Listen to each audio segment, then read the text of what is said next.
Once upon a time, weird kids used to listen to emo music. Emo doesn't require much of an explanation here. Everyone and their grandma probably knows what an emo kid looks like, or maybe you've heard an emo song at one point or another. If you're somewhere around our age, maybe 18 to 24, meaning you're a member of Gen Z, and you were an emo kid in high school, you probably remember emo bands like My Chemical Romance, Pierce the Veil, Paramore, Bring Me the Horizon, and plenty of others. Emo kids really liked this music because they were attracted to the dark and edgy look these bands had and the heavy emotional sound and themes in their music. For a lot of us, it made going through the hellscape of puberty a lot easier. And unlike being an emo kid in the early 2000s when all the millennials were being bullied for being emo kids, the kids who liked emo music in our generation weren't being bullied as badly. At least, not as much as they should have been. For us, emo music felt more fun to enjoy when there wasn't a jock in Vineyard Vines in your ear telling you it's gay. But something started to shift as time passed. The vibe surrounding emo started to change. A lot. And not in a good way. For this, we can blame something we like to call the emo industrial complex, or the EIC. The emo industrial complex created giant music festivals like When We Were Young, a poorly operated event full of sound issues and cringy out-of-touch marketing. Events like Emo Night, a traveling DJ experience for millennials with kids who can't go to real concerts anymore. Loads and loads of outdated and lazy merchandise, emo cruises, and almost anything else they could slap the emo label onto, even if it had no relevance to emo. And this really just scratches the surface. Older emo culture hasn't completely come to a halt when it comes to resonating with Gen Z, but the emo industrial complex is certainly not worried about recreating what was so good about emo music in our youth. So where do all the artsy or weird or alternative emo kids go when all the music that resonates with their feelings and youthful angst has been appropriated by the EIC? Let us point you to a style of music that, even though grouped in with other emo genres, has shown to be different from the rest of its emo cousins. We're talking about scrams. Scrams first appeared as a term used on the internet during the early to mid 2000s. It was used to differentiate the music in the screamo genre between its first wave of 90s screamo and the many newer bands with similar styles who were hitting the music scene in the 2000s. However, the term's definitely been watered down. For example, let's say you're scrolling around on TikTok and see a girl posting about how much she loves scrams music, while this loud and chaotic combination of guitars and screaming is playing in the background. She might not be talking about actual 90s screamo, so even though the words screamo and scrams could be used interchangeably at one point in time, the cool kids say scrams. And since we're tapped in, we'll be saying scrams for the remainder of this video. Scrams is known for mixing the personal and emotional lyrical content and strained vocal delivery of emo music with instrumental elements you'd hear in hardcore punk music. In the early 90s, bands such as Heroin and Moss Icon would set the early blueprints for the scram sound. This made way for the next generation of scrams bands in the early 2000s, like Orchid, Page 99, Jerome's Dream, City of Caterpillar, Sweet La Lune, and many more that delivered this mixture of heavy and loud sounds with more quiet melodic ones, usually accompanied by in-your-face vocal delivery that literally screams, "I'm f***ed up and I'm gonna cry about it." Another important trope with scrams is the contrast between the instrumentals and the style of the vocals. This usually means vocals being screamed into the mic as viciously and loudly as possible, and the instrumentals often being softer and sounding a bit more sad than harsh. These tools of noise, contrast, and very intimate lyricism are what make scrams scrams. Basically, scrams is like if you recorded the last screaming match that you had with your parents using your childhood 3DS, and then put the audio of it over guitar demos from your friend that loves Title Fight. Fast forward to nowadays, and the sound of scrams is alive and better than ever, with modern bands like Catalyst, whose 2021 self-titled debut album serves as a solid example for Gen Z's twist on scrams, highlighting the hardcore roots of the genre and the intentionally lo-fi staticky recording style. And I think we all know how much Gen Z loves staticky lo-fi stuff that sounds like shit. You also have the band Your Arms Are My Cocoon, whose self-titled 2020 EP showcases the use of contrast you mentioned earlier, between its ethereal-sounding instrumentals played side by side with screaming vocals. Their EP also includes electronic music elements, following the theme of Gen Z's love for genre mixing with all kinds of music.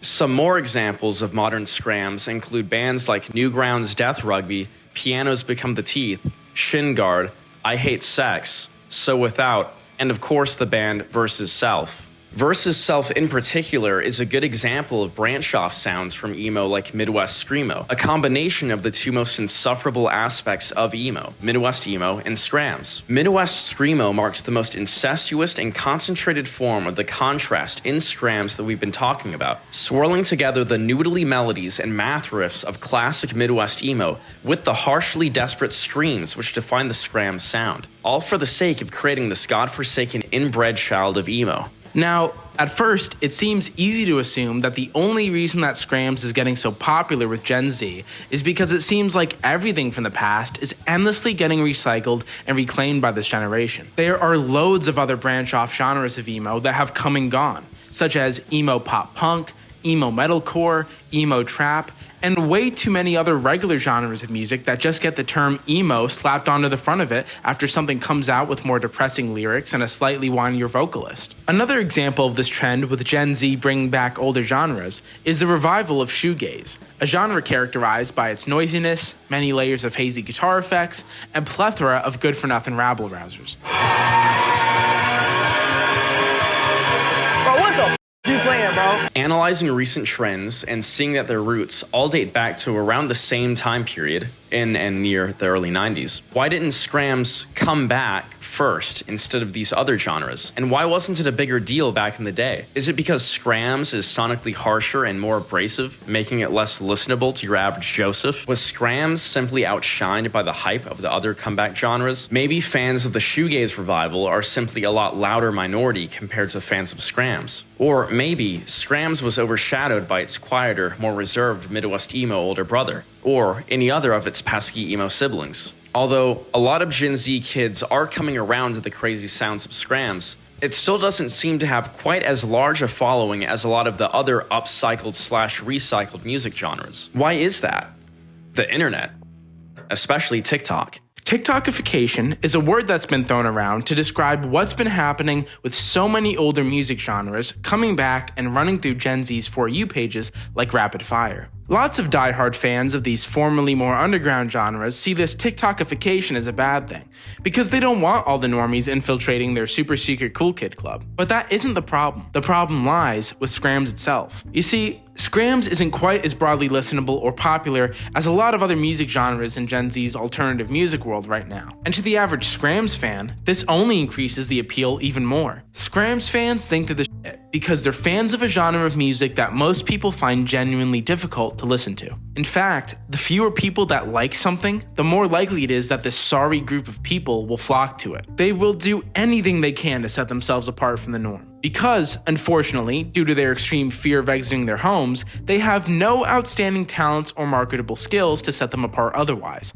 unless you count shitty poetry. The scrams lifestyle unsurprisingly creates an unmatched emotional turbulence within the hearts of these soft emo boys, one that can only be expressed through the violent delivery and polarizing sound of scrams. I mean, look at the scram singers themselves. They're all bent over and sort of contorted and stuff, screaming into the mic with their backs to the audience. Their intense fear of eye contact is so clear that it's almost hard to watch. By now, I'm sure that it's obvious why scrams would be the place to turn to for alternative and emo teens looking for a new identity after mainstream emo culture had been brutally pillaged and plundered by the EIC. It's not as accessible or popular enough for the cash-hungry Big Brother megacorps to market it to the masses. It is, however, intense and underground enough for the angst of Gen Zers to want to listen to it and post about it. Scrams is completely genuine, the opposite of the emo industrial complex. This isn't the type of music you would make if you're just someone who wants to make a shit ton of cash. Emotion is the big central focus in this type of music, and it creates the intense and electrifying effect the genre is known for. It's almost an emo concentrate, perfect for a generation who tends to love things